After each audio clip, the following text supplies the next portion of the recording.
This is the Germans from Russia Experience, Episode 14, Murder Mystery near Fresno's Rooshian Town in 1896, Part 2.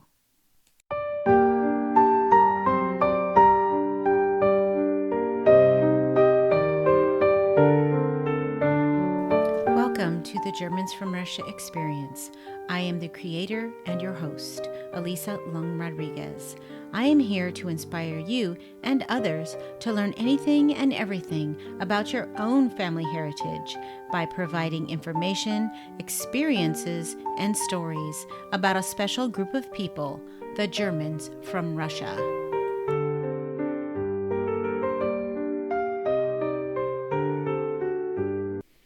Hello, everyone. Today, I will be continuing the investigation that I began in episode 13. If you have not listened to episode 13, please go back and do that before listening to this one. If you did listen to episode 13, and it's been a bit, I don't think you need to be concerned, as many parts of the continuing story will be retold in the details that I'll be sharing now. All right. So before I continue with the story of the murdered Shahhamirian family in Fresno's Rooshian Town, I want to explain a few things that have come up.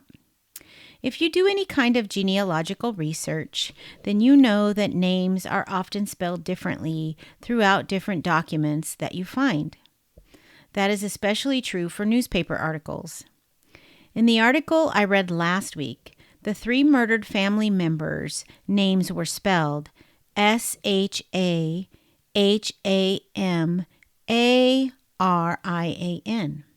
With further research, I have found a photo of Stephen Shahhamirian's pillar-like headstone, and it is inscribed with the name spelled Shahhamirian.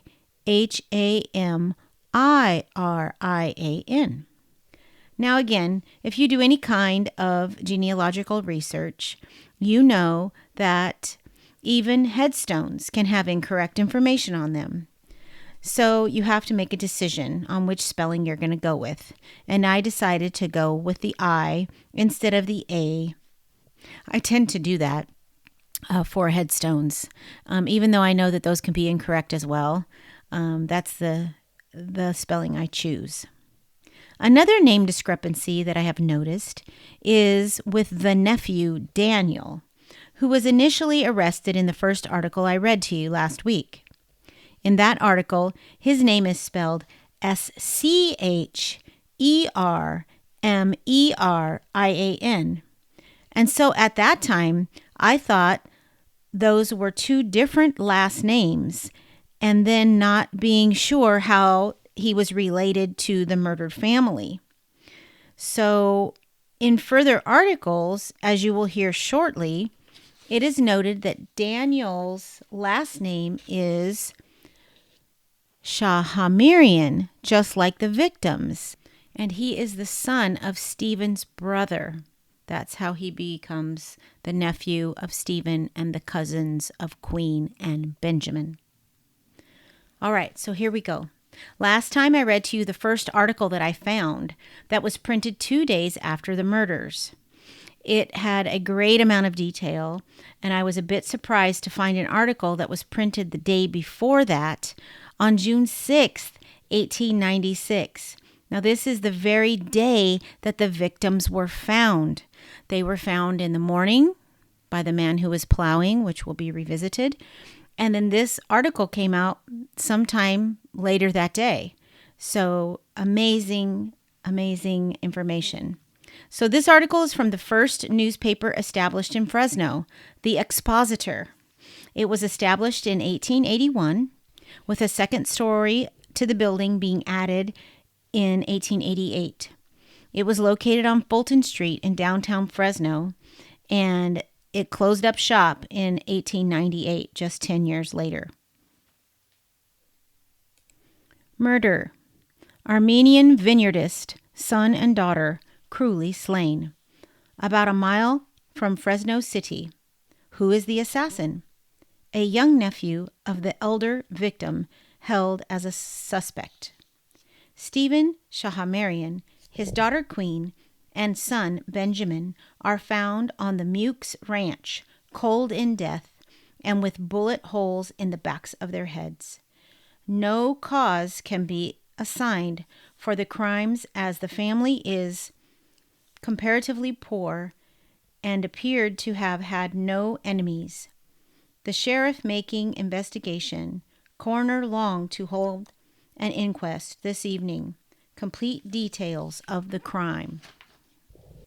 A crime for wanton atrocity has no parallel to the criminal history of Central California, was perpetuated last night within 2 miles of the city.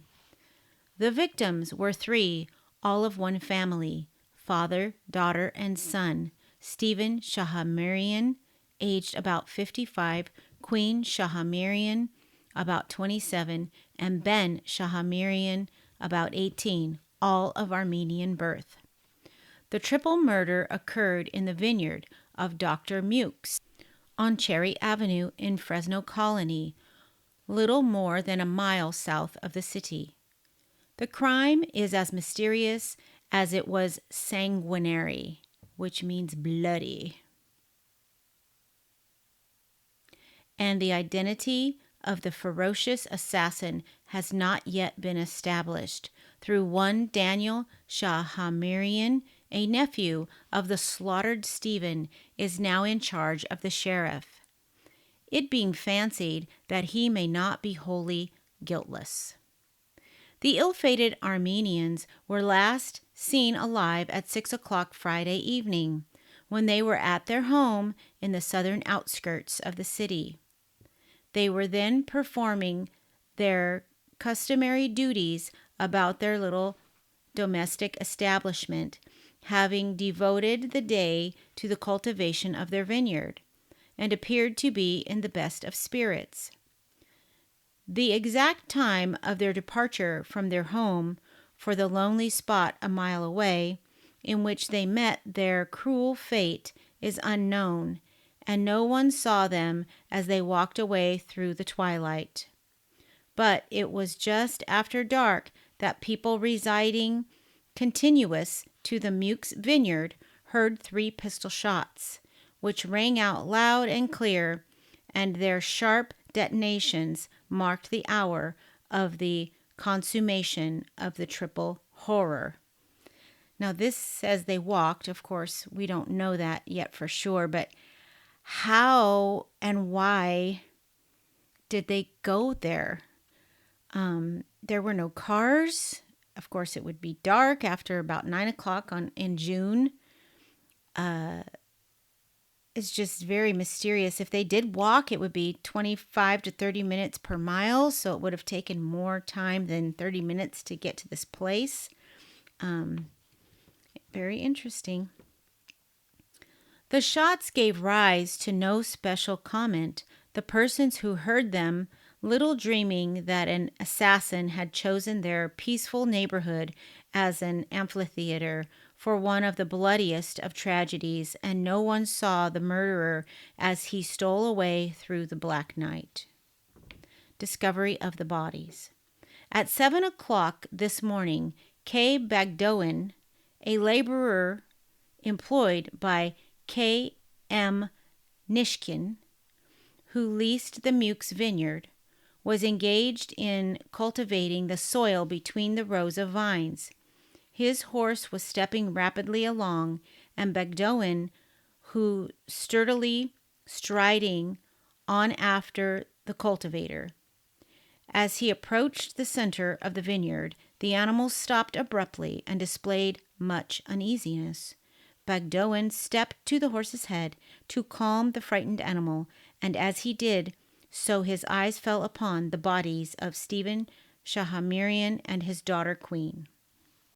The old man's body was distorted, with his dead eyes were gazing blankly into the heavens, as if his last conscious glance had been one of supplication to his Maker. The young woman lay near by prone upon the clods, and 60 yards away the body of the son and brother lay with his head face to the dirt. As fast as his heavy shoes would carry him, the startled Bagdoan clattered away over the plowed ground and told his employer of his ghastly discovery. Mr. Nishkin immediately communicated with the criminal officials of the county, and Sheriff Scott and Deputy Cash Thomas promptly responded. They searched the vineyard for clues which might lead to the identification of the murderer, but so far as known, discovered nothing of a tangible nature. Coroner Long, too, was notified by 9 a.m., and the bodies of the unfortunate Armenians were housed at the undertaking rooms of Smith and McMaster's on J Street. This part really is quite unbelievable to me. A large crowd of excited people at once congregated in the street near the undertaking establishment, but permission to view the remains was denied. And when notice was given that the bodies could not be seen until the conclusion of the coroner's inquest, the gathering reluctantly dissipated.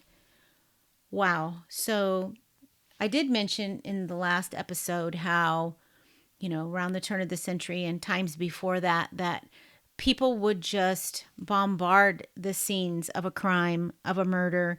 They would just have their looky looks and they would touch and take and move things around. And I guess they could view the bodies if they wanted to, because it says here, would not be seen until the conclusion of the coroner's inquest. So to me, that says that maybe they would be able to see them after. Super interesting. All right, moving on. A motive lacking. The motive of the cruel murderer cannot even be surmised. An actuating cause appears to be wholly lacking. The most logical conclusion to be deduced from the incoherent statements of the source of perturbed Armenians is that the unfortunate people were decoyed to the vineyard by the murderer, who knew full well in that isolated spot he could, without fear of interruption, consummate his deadly purpose. But so far as known, the victims had no enemies. They were honest, industrious people, and in demeanor were gentle and unobtrusive. It is whispered that the triple crime was the culmination of a family feud of ancient standing. By this hypothesis is scouted by those Armenians who best knew the victims. It is asserted that Daniel Shahamirian, the nephew who now stands within the shadow of suspicion, was in the city at the moment the 3 deadly pistol shots were heard, and many of his countrymen vehemently declare that Daniel is incapable of such shocking cruelty as the murderer displayed. It is hinted that the Shahamirians went to the vineyard to meet secretly some person who feared to approach the city more closely, and that in keeping their tryst with this mysterious villain, they unsuspectingly kept a tryst with death. But very little credence is accorded this theory, ingenious as it may appear. The suspected nephew. Daniel Shahamirian, nephew of the murdered Stephen, was interviewed by the expositor reporter before the sheriff placed him under restraint. He is a youth of 21, fairly intelligent, and seemed to be considerably disturbed by the bloody events of the preceding night. He asserted that he knew of no circumstance which might have led up to the butchery, and declared that his uncle, so as far as he knew, had incurred the active enmity of no man. Daniel Shahamirian is not heir apparent to the diminutive estate of his unfortunate uncle. An incompetent daughter, now confined in a state asylum, stands first in the line of succession, and between Daniel and the daughter, the father of Daniel, brother of Stephen, intervenes. This circumstances eliminate from the case, so far as Daniel is concerned, the suspicion of interest, and his friends say he will perforce be soon no longer under police surveillance. So, hope you heard that. Stephen Shahamarian has another daughter who is still alive, and it says here she's in a state hospital. I did some research, and through some other articles, I found out that her name is Esther, and I found out that she was in the state asylum in Stockton, California. So I'll be researching that further to learn more about her if I can. Shahamarian's best friend. Okay, we have a new character here. The most intimate associate of Stephen Shahamarian, Jacob Ashdarian, was greatly moved by the tidings of the murder of his countryman. When a reporter called at his suburban home, Mr. Ashdarian said that the crime was to him a mystery, dark and complete. Shahamarian's was a harmless and peaceable man who was incapable of injuring his fellows, and there was nothing in his past life for which be owed such terrible atonement. Is the nephew guilty? Daniel Shahamarian has made a statement to the criminal officials in which it is claimed many discrepancies appear. Daniel last saw his uncle and two cousins alive. He was at their home at 7 p.m. yesterday and claims that after supper he came up to town to a fruit store where he arrived at 8 p.m. Persons who were at the fruit store throughout the evening assert that Daniel did not reach there until 10 p.m., and he has as yet failed to account for the 2 intervening hours. The evidence against Daniel, as order is wrought from the chaos of circumstances, appears to be less ephemeral than is generally supposed. Daniel Shahamarian's cabin, located in the neighborhood of his uncle's late home, was searched today by Sheriff Scott. Now, this is going to be different than the story I read to you last time, which was actually the day after this one. So who knows what's true? This says, hidden away on a shelf, a pistol was found. Last time it was in his pocket of his overalls. It was stained with rust, which gave it a bloody appearance. 4 of the chambers of the cylinder had recently been discharged, but Daniel Stoneley maintained that the weapon had not been used since last week. The opinion that Daniel is innocent of the terrible crime implicitly imputed to him in gaining ground. Deputy Constable S.S. Critcher is confident that the assassin is lurking in Rooshian Town and that he will be apprehended before morning. So this guy is very optimistic that he's going to find the murderer right away, right there in Rooshian Town. On we go. Another floating theory. A rumor that was current this morning implicated in this tragedy certain residents of Rooshian Town, but there seems to be little ground for such suspicion. Several months ago, Ben Shahamarian, the youngest of the 3 victims, who was deficient mentally, we didn't hear that in the last one, approached in an offensive manner, so it is claimed, a number of girls in Rooshian Town. His offense, under existing circumstances, was not a flagrant one, but nevertheless, the Rooshians threatened reprisal. They took no action, however, and the incident had been forgotten. By the judge, anyway, or the police. An old settler, Stephen Shahamirian was one of California's pioneer Armenian settlers. He first came to America about 30 years ago, so that would be 1866. After a residence of 8 years, he returned to Armenia, but did not long remain there. And I found out at that point in that 1874, 1875 range, he applied for citizenship, and those documents were printed up in New York. So it seems like if it follows this story accurately, he applied for his citizenship and then he went back to Armenia. So interesting. 16 years ago, he again bade farewell to the land of his youth and came to California. So that would be about 1880. 1880.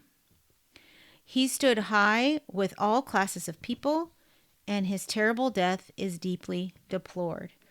I also found little snippets of newspaper articles that say Stephen Shahamirian was on the board of county supervisors, which I think is probably very different than what it is today, of course.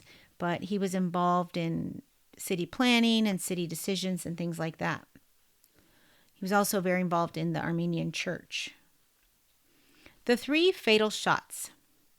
The murderer of the Shahamirian family is easily entitled to rank with Dunham, the San Jose Monster.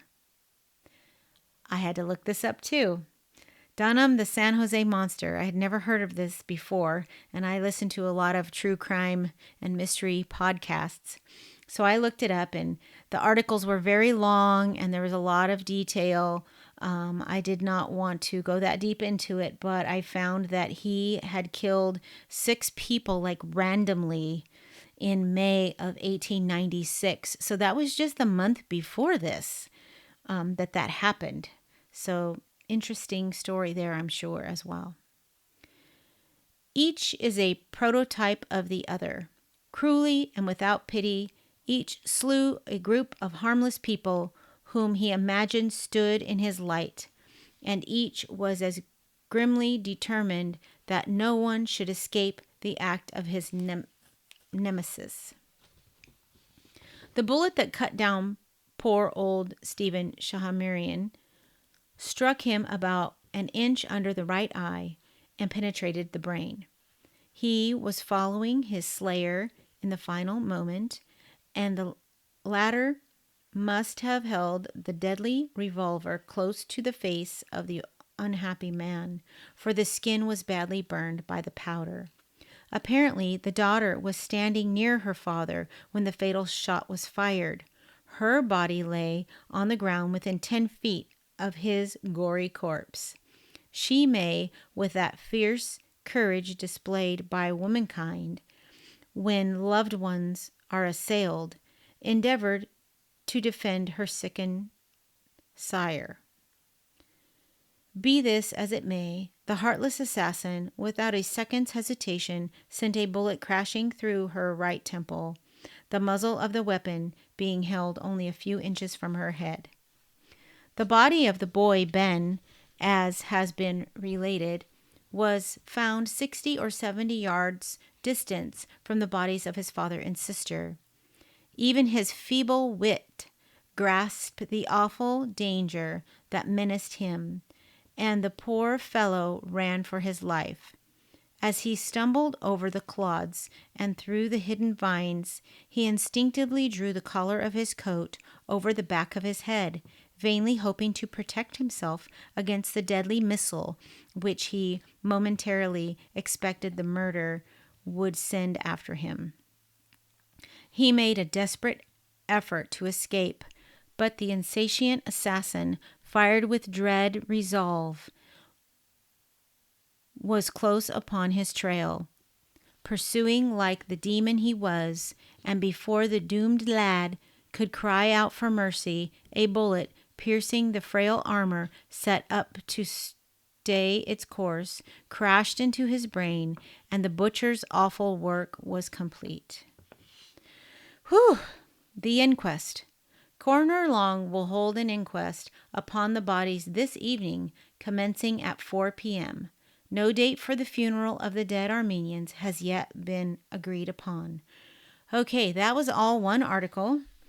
And again, this one was written the morning that the bodies were actually found, and it even announces the inquest at 4 p.m. So this was not a late evening newspaper. This was a midday newspaper, and they had all of this information. It's just still very amazing to me that reporters had so much information and were able to put it out that quickly. And if you think about how they had to write things down in those days, this was probably all by hand, and then of course typed on an old-fashioned typewriter. Can you imagine how long that would take, and how difficult that would be? Just so amazing. Of course, and none of them had cars. There were no cars, so they went by horses or walking or buggy wagons, and had to travel to gather this information. It's just astounding when you put the whole picture in your mind. Okay, the next article is also on Saturday, June 6th, and there will be some repeats in here, but I did choose to read it because there may be a few things that are different. This is the Oakland Tribune from Oakland, California, and it is also Saturday, June 6th. A triple murder. Father, son, and daughter killed by unknown hands. Fresno County, the scene. A whole family wiped out by a mysterious assassin. The attack was cowardly. All three slain by shots in the back of the head. By Associated Press to the Tribune, Fresno, California, June 6th. The bodies of Steve Shahamirian, age 55, his son Benjamin, aged 19, and his daughter Queen, aged 30, Armenians, were found 5 miles from Fresno this morning, all having been shot in the back of the head. The remains were brought to this city. The murdered persons lived in a small ranch near the Mukes property, Cherry Avenue. The bodies were found about a mile from home near an irrigation ditch. The sheriff believes he has a clue to the murderer. The father is one of the oldest Armenian settlers in the country and is well known. Okay, already there's a couple of things in here that are different. The age of Benjamin, and Queen is spelled with a K. It says they were all shot in the back of the head, but the other article, if they got their information from the Associated Press, you would think they would have similar information. But hey, there was no computer, there was no phone. So how did they even get this information all the way to Oakland and then print it on that same day? This is just astounding to me. Story of the crime. A crime which for wanton atrocity has no parallel to the criminal history of Fresno County was perpetuated last night within 2 miles of this city. There were 3 victims, all of one family, father, daughter, and son, Stephen Shahamirian, age 55, Queen Shahamirian, age 27, and Benjamin Shahamirian, aged about 18, all of Armenian birth. So already there's a discrepancy in the information in the same article, because up here it says she's 30, down here it says she's 27. So very interesting. A triple murder occurred in the vineyard of Dr. Mukes in Fresno Colony. And if you are from Fresno, which I know some of my listeners are, and you're familiar with the Mukes home, yeah, this is the owner of the Mukes home. He was Dr. Mukes as well, and he owned some other property, I suppose. Maybe it's even property that is in the same location as the Mukes home, extending out from there. If you know downtown Fresno and you know where the Mukes home is, it's actually not very far from the train station. And that is the same location where the train station was way back in 1871 when it was first being built. So this could all be, in that same location. It's not in the country anymore. The crime is as mysterious as sanguinary, and the identity of the assassin is not yet established. Although one person, Daniel Shahamirian, a nephew of the slaughtered Stephen, is in custody under suspicion, the ill-fated Armenians were last seen alive at 6 o'clock last night at their home. The exact time of their departure from their home to the lonely spot a mile away where they met their fate is not known, and no one yet is found who has seen them. Just after dark, people residing contiguous to the Mukes vineyard heard 3 pistol shots, which attracted no special attention.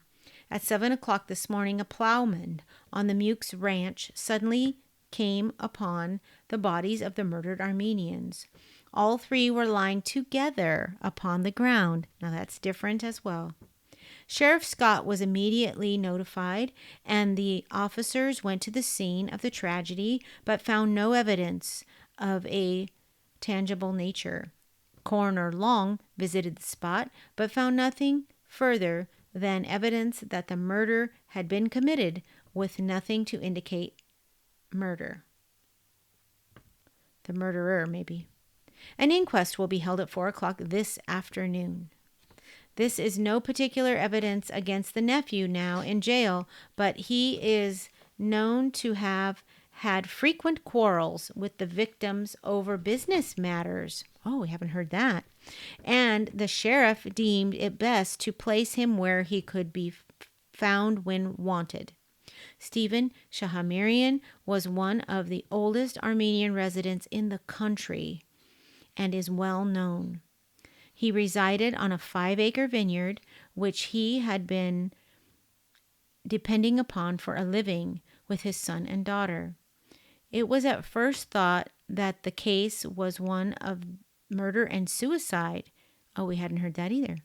That is now exploded, as the wounds were such as to indicate all had been shot from the rear, and that's not exactly true, in the manner impossible through a fourth party. Also, I would think that may be easy to determine if there was no weapon laying there, but I guess somebody could have come by and taken it. But so interesting. Whew. All right, guys. Well, those 2 articles that you just heard were written and published on the day that the bodies were found. And the one I read last week was 2 days after. So there is quite a stack. I have printed, I probably should have counted the pages. More than 100 pages, I think. I think it's more than 100 pages of newspaper articles about this tragedy. And so I will just be continuing to go through those and bring you the important stuff. In my next episode, I will be telling you more about the families involved in this mystery. I will provide a sketch of what this time period was like in Fresno in 1896. And I will also keep researching, as I want to know as much as you do what the resolution of this story is. So while you're waiting for my next episode to come out, you can visit my Facebook page, where I will be sharing photos of the graves of Stephen, Queen, and Benjamin as I visited them last week. It was in the afternoon. The sun was going down. It was quite beautiful. And I took pictures of their grave. They share a grave. All 3 names are on the same headstone.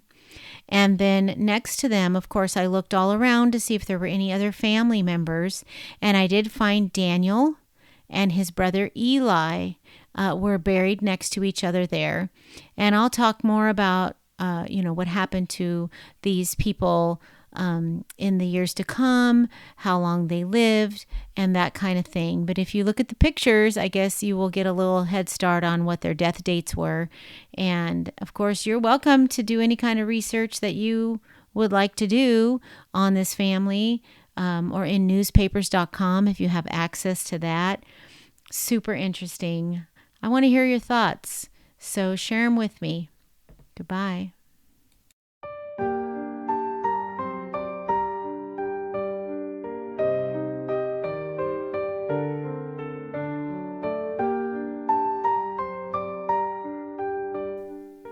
Thank you for listening to the Germans from Russia experience.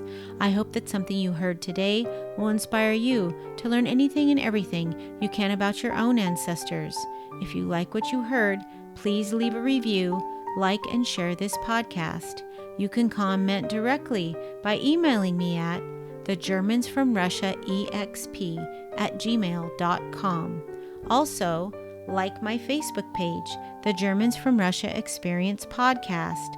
There, you will find photos of the graves of the Shahamirians that I took last week when I found their graves myself. Please see my show notes for the website suggestions to begin or continue the discovery of your Germans from Russia roots and about this episode. My podcast artwork is by Matt Wall. I received technical assistance from my friend Annie Anderson.